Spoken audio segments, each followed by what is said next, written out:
Hi, I'm Marcus Coward, and this is Wake Up New Bedford, and I am here with Libsey. How are we doing? Libsey, thanks again for coming. Of course. And so, I was really curious to ask you about this in part one, but talk to me about freestyling for you. Okay, so there is two definitions of the word the phrase freestyling. Yeah. Or realistically, two versions of it. There's freestyling that we know of today, where you just throw on a beat and you're saying whatever's coming to your mind. But back in the day, that was called off the top. Sure. That was, off the top, you gave me the word pineapple and now I got to rhyme 72 lines with the word pineapple. That's not truly freestyling. Big Daddy Kane in an interview actually explains it. And he explains it whereas freestyling is any verse that can be freely spit to any style. Sure. Okay. So interesting. Can I freestyle in that sense? Yeah, you could throw on any beat and I could pick out any of my verses and I could fit it onto that beat. Can I rap off the top of my head and think of stuff real quick and witty? Hell no. Really? No way. Okay. I have I have ADD, ADHD, and my brain is constant. It's like a scatter plot. I'm constantly at point A, Z, D, G, 12. So I hear you. Yes. So for me to sit there and formulate something off the cuff is really, really difficult. Okay. But like I said, if you threw on just a random like Mobb Deep instrumental, I definitely have like 7 verses I could spit to that beat, and it would sound as if I wrote it to that beat. Sure. And so, do you have those 7 verses already memorized, ready to go right now? Some do, yes. Yeah. Some verses, some come quicker than others. Some are easier than others. But for the most part, I definitely have some stuff that I could off the top. Yeah. Okay. Interesting. And I totally agree with you that there's different definitions. So I definitely just want to get your 2 cents on it. Yeah. And so now going back to the show that you're talking about, it's called the Smoke City. The Secret City Smoke Show. Secret City Smoke Show. Yes. Okay. I wanted to pay homage to the fact that we are in the Secret City, and also it's a smoke show. It's a 420 cannabis-friendly show. No alcohol. We don't want to deal with anybody that's too drunk. Sure. But we do have 2 different pricing platforms. We have $10 to get in, $20 to smoke. The $20, is your entry in, and you have access to the Budsman Cannabar. The Budsman is a premium mobile cannabis service. Sure. Basically, I give them the product, and they supply it to my guests during the night. No extra charge. No, tip your bud tender. You know what I mean? Sure. Like, just like you would at the bar, you're getting a drink, tip your bartender. Same deal. He's gonna roll you up something. That's crazy. Yep. So he'll, it'll be either be something rolled up. I don't know how much I can truly explain. I appreciate that. Where'd you get this idea from? I wanted to do something different. I wanted to do something different that wasn't really accessible in the area. So I'm sick and tired of pay-to-play shows. Yeah. I think they're a scourge on the local hip-hop scene. And I think I used that word correctly, scored. Yeah. All right, cool. And I don't feel like there's a true good place for them in the area. I feel like they hinder the creative process for artists. I feel like it hinders their ability to actually properly promote themselves because I feel like we spoke about this before, and I understand that with pay-to-play shows, the promoter 9 times out of 10 will say, hey, give me this amount of money, you get this amount of tickets, you can sell it back and make your money back. You can sell these tickets and make your money back. That's how it happens. Okay. Yep. And first of all, I get it, I'm an artist, I should be promoting the show. Sure. But why am I selling tickets for the promoter? Yeah. When isn't that what the promoter does? Exactly. They sell tickets. You don't see Wiz Khalifa hustling tickets to his homies and whatnot. Hey, make sure you come to the TD Garden Dog. Like, no, he's not doing that.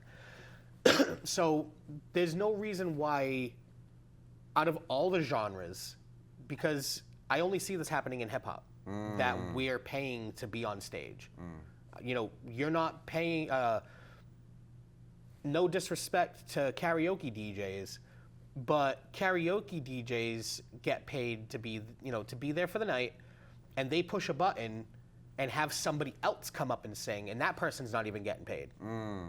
So you're providing free entertainment all night by just pushing buttons. What do you mean by karaoke DJ? Like I said, like, not disrespecting karaoke DJs specifically, but is that what they go by, or is that a term like you? Well, that's just like, because it's not like a like for actual karaoke nights. You know what I mean? Okay. Not like a. I'm not saying that as like a term for other DJs and whatnot.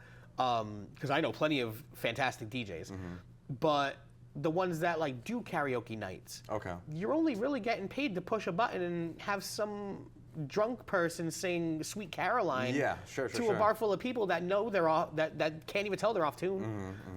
At least have somebody come up there that knows what they're doing and pay them. Like, that's what these establishments and bars should be doing.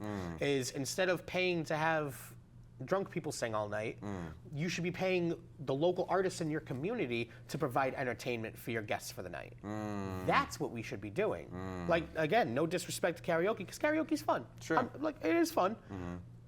But every Friday night, come on. We should at least have one weekend out of that month should have at least been some local artists that are trying to, you know, get their name out there. Sure. You know what I mean?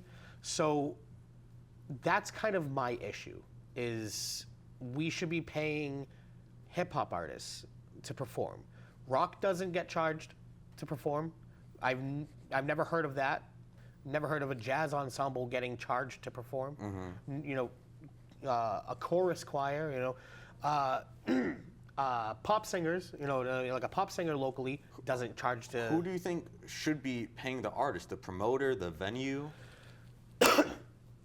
If, in my opinion, if the venue has the entertainment budget to pay for a karaoke DJ, then where is the budget to pay for a local artist? Sure. I see what you mean. You know what I mean? Like, there's clearly some sort of budget at play, because if you don't have the budget to pay for the local artist, then why do you have the budget to pay for the karaoke DJ? That doesn't make any sense to me. Sure. So at least allocate it, or, you know, if it does, like, for instance, the way I'm doing the show, I'll lay it out right here. My openers get paid $50, and the headliner gets paid $100. $50 for 15 minutes, for a 15-minute performance, and $100 for 30 minutes. It's not glamorous. Sure. But it's a start. Yeah. Like, we're just starting out, and I would love to pay artists more. Yeah. There's an incentive in the contract where if they can at least push and guarantee that 5 people are coming to the show, like, they hit me up and they say, hey, so-and-so told me to hit you up to get my ticket to the show. Cool, I track that. Interesting. And, once they reach that criteria of the incentive, I now give them more money. Sure. Because they showed me that they actually earned that they wanted to come, that they wanted to get people in the door at the show. How many shows have you done so far? This May will now be our 5th. Really? Yes. Okay. And all of the artists have been paid at every show. Yeah. That I don't ask them to give me any money. I don't charge them at all.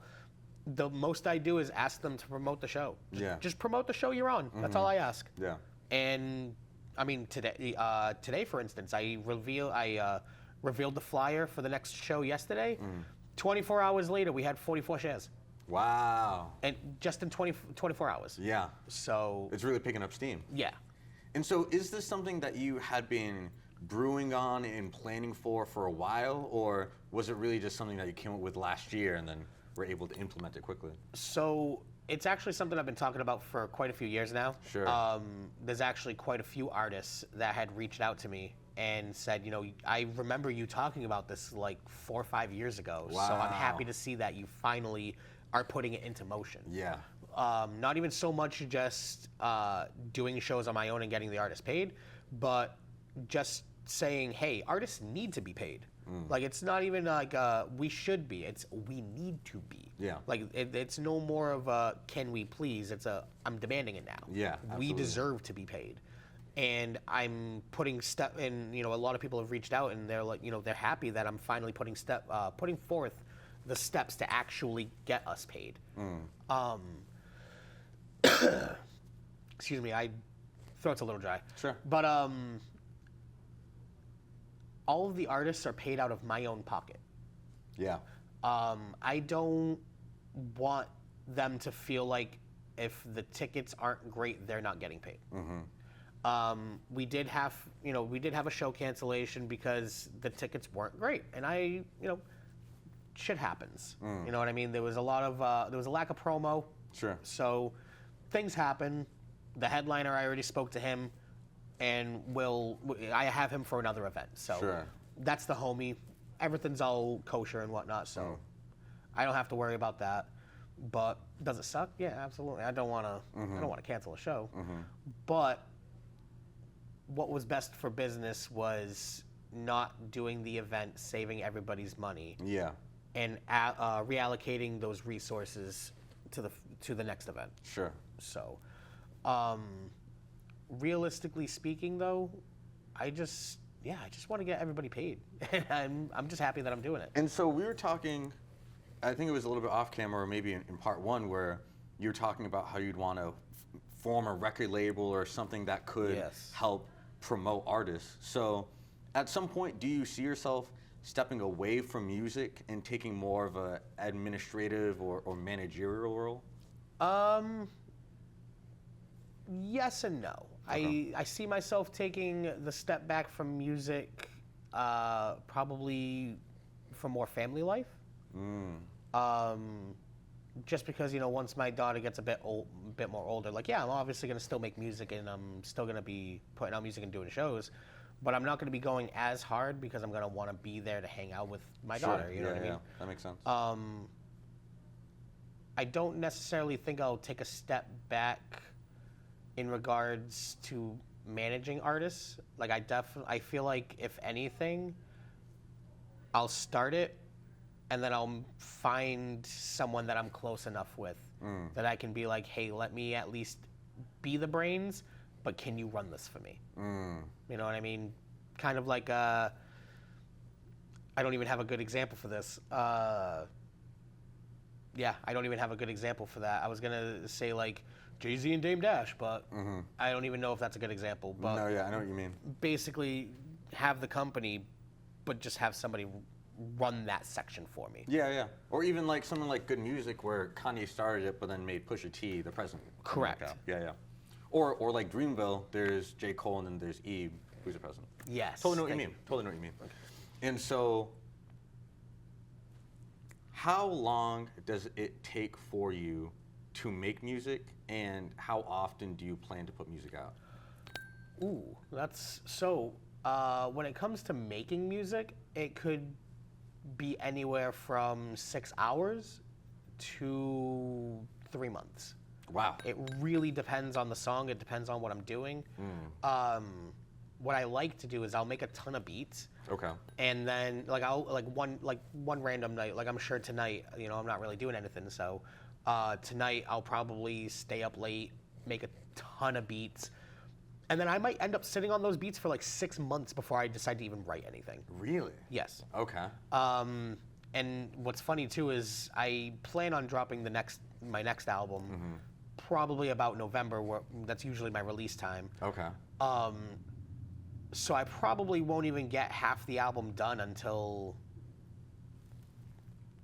August. And then that last couple of months will be the last couple of songs that will complete the album. Sure. And what do you think is the hardest part for you about making music? Writing. Yeah. Yeah. Sometimes it's come and go. Sometimes it's I can bang out. I used to be able to bang out 3 songs in a night. Wow. And just be able to write 3 completely different topics. And sometimes I'd get stuck on one, bounce to the other one, and be like, ooh, here we go. And then get stuck on that one and be like, oh, but I could say this for the other one. Yeah. And, I used to be able to do that. But now I've decided that it's just a lot easier to put my mental capacity into working on music either late at night or first thing in the morning. Sure. This way here I have my whole day to actually just, be dad, be the 9 to 5 employee, be a husband, at least nighttime and in the morning are more of my free times. Excuse me, sorry. No, go ahead. But yeah, writing at night is just a lot easier for me. So I feel like that's when I can really just let my mind be loose. Sure. The morning, my brain's less scatter plotty, so I'm able to actually kind of formulate thoughts better, and I'm, getting my day started. So I'm like, oh, this word rhymes with this. Blah, blah, blah, blah, blah. Let me wash the dishes real quick. Hey, dishes rhymes with this. So to answer the question, it's easy, but it's not really easy. Like, writing's definitely the hardest part, but it's easier on some days. Sure. Totally makes sense. So, when did you first come out and say I was making music as Libsey? What year? Ooh, I want to say that was probably 2012. Yeah. 2011 was when I put out the first mixtape. Yeah. And that was as Libsey. And then it was just kind of like I didn't really put anything else out until about 2017, 2018. Really? Yeah. Okay, so you took a big hiatus. But that whole time I was writing. Sure. That whole time I was writing, I was working on like actually making the flow better. Yeah. I was, making sure concepts sounded better. In comparison to the 2011 mixtape to my first Catacombs mixtape that I had dropped in 2018, huge significant difference. Sure. Audio quality, probably a little worse in the newer stuff. Why? That first mixtape was recorded on like Apple equipment and whatnot. The first mixtape was recorded on my phone. Why did you take a step back in that sense? Yeah, I was using somebody else's equipment in 2011. Okay. So I was at a friend's house in 2011. Yeah. I was recording there. 2018, I'm now in my own apartment. Yeah. I'm recording my own stuff. So I kind of had to make do with what I had. Yeah, sure. And actually, that whole, I want to say up until the fourth album, the first couple of years up until the fourth album, all of those projects were recorded on my phone with wired headphones plugged in. Really? Yep. And then I would mix everything on the computer afterwards. And so would you recommend that to new and upcoming artists too? Or if you can't afford a mic, which nowadays, I mean, even then before COVID, it's still kind of affordable, but I just was kind of really bad with my money. Sure. But nowadays you can get a fairly cheap mic for like $40-50. Yeah. And plug that into your computer and whatnot through different means. Less than $100, you could have a solid, simple setup. And it's worth the investment. Yeah. Yeah. At least this way here, you at least have a mic to record on. And I can't remember that one piece. It's drawing a blank. What is it, like a mixer or? No, it's like a. Or like the interface? Thank you. Yeah, I know exactly what you're talking about. The audio interface. Yeah. Mm-hmm. I just for some reason could not remember that word. Yeah, I know what you mean. But as long as you have the mic, the audio interface, and you can plug it right into your computer, you're fine. And you have literally the base amount of stuff you need. Yeah. And so, at this point, I mean, because I asked when you started, and it's kind of a weird way to track how many years you've been doing it because you were still writing that whole time. But let's just say from 2011 when you put out that first mixtape to now, that's 14 years. Do you feel like a veteran in the rap game, or do you still feel like you have not maybe a long way to go, but you still feel like you haven't hit your peak yet? Oh, I definitely haven't hit a peak yet. Okay. But I definitely do have an OG status. Like, I've definitely had people come up to me and be like, no, you're at that OG level now. Like, you've been around the game long and we enough. know you. Yes. Yeah, for sure. Performing, like live performances, I believe last year was actually 10 years. of actually performing, from that first performance that I had told you about, to I think it was last year, possibly the year before, but that I had reached 10 years of performing on stage. So that was actually a really cool, like, landmark. Yeah. And so do you feel like you're on an upward slope and you keep growing as far as for the different audiences, or do you feel like it's rap in general along like with yourself has kind of plateaued in some ways? So rap, I feel like in the industry has kind of plateaued in a sense. Yeah. Just because the oversaturation of, you've got 90 million artists that come out with brand new music a day. Yeah. So it's like breaking through that is obviously going to be tough. Yeah. Me personally, I definitely feel as though I was kind of plateaued for a little bit, and now I've spiked in the sense of actual ability to create. Got you. Like, I feel like my actual ability to create songs, ideas, concepts, production, I feel like that's spiked. Yeah. The career spiked. Yeah. My place in the industry, still the same. I'm still a white boy from New Bedford trying to make hip-hop music. So. Sure. But I at least have reached a certain point where I can put up an event flyer in almost 50 shares in a day. Yeah. People are gonna show up. Yeah. And I'm not even, and my name's not even, but the only part of me that's on the flyer is contact Libsey to get to the show. Really? That's the only part that's the only time you see my name. Yeah. Besides, Whooshy Productions, because that's the new company I've created to do the shows under. But other than that, like, my face isn't even on there. My my Whooshy Gang logo, not even on there. And what do you feel like is the key to the success of that growth? Consistency, and also the team behind the shows. You know what I mean? The actual shows themselves is definitely helping with the success. I feel like you were also asking about my personal success, but no, yeah, for sure. Yeah. But I'll just mention the shows real quick. The whole team behind the process, myself, the Budsman, Words, they're the studio. Everybody that has a hand in the production of the actual event is definitely why we're getting as much notoriety as we are. Because not only is it a good time, it's a good show, everybody's safe, and everybody's having a great time. And everyone's on the same page. Exactly. Yeah. For myself, I don't know. I think just, something clicked when I had my daughter. I felt like for a while that I had kind of plateaued, and musically I became stagnant. Yeah. And before the album formerly known as Doom, the album before that was called Thank You For Your Time. That was supposed to be my send-off. That was supposed to be my last album. I was done. Why were you done? I kind of felt like I had plateaued. I felt like I had given everything I could. Yeah. I was, at that point, I didn't really see anything else happening. You know what I mean? I didn't see myself going any further than where I already was. Sure. And I was like, you know what? I got a baby on the way. Like, let me just chill out. Let me be dad. Yeah. But when I held her in my arms for the first time, talk about it. There was something that clicked in my head.